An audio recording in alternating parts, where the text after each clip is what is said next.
Hi, I'm Pat Murphy, Superintendent here in Berkeley County, and recently families received our Return to Learning Plan, where they could elect the brick pathway or the click pathway.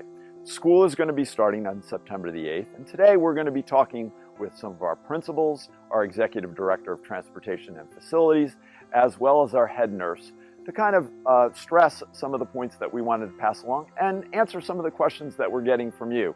I want to let you also know that we have a frequently asked questions section on our website where we are responding to a number of those questions, and we'll be posting those as we receive them. So let's hear from some of our experts about how they're planning and some of the steps we're taking so students safely return to school or they continue their learning in the click pathway. Hi, Judy McCune. Thank you for joining us. You are Berkeley County Schools head nurse, and you've also played a variety of roles here in our county. You have worked in schools for a number of years, but you're really the liaison between the schools and Berkeley-Morgan County Health Department, so thank you for that work. Could you share with us this morning a little bit about how the relationship between Berkeley County Schools and the Health Department is going to work? I know we've had a bunch of questions about if there's a contact or people are feeling sick, what's going to happen. And we've actually been doing that through the summer here. But speak to some of those aspects for the folks at home.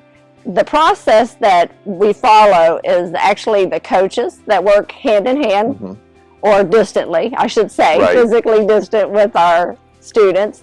They receive word through the parents. Right. And then they communicate with me. Right. I personally will contact the family, do an interview, collect the data, the information, and then we make sure that we communicate with the health department. Right. And working with our local health department, they give guidance on how to proceed. And there's so many variables that come into play.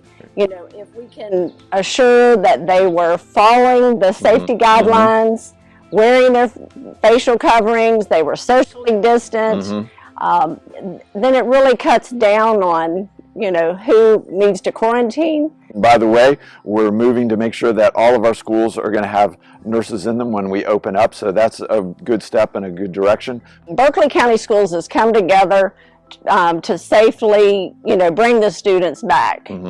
And we are supplying the cloth facial coverings for the students, for our employees, and in case something happens to the facial coverings or they don't have one, we also have disposable, as well as the hand sanitizers. Hand washing stations will provide constant, education, reinforcement, and also with the signage, with the social distancing. Through the evidence-based practice and also through our practice here, as we were screening employees as we did the distribution and collection of materials, found that checking temperatures, whether it's extremely cold or extremely hot in the buses, is not the most accurate way to do it.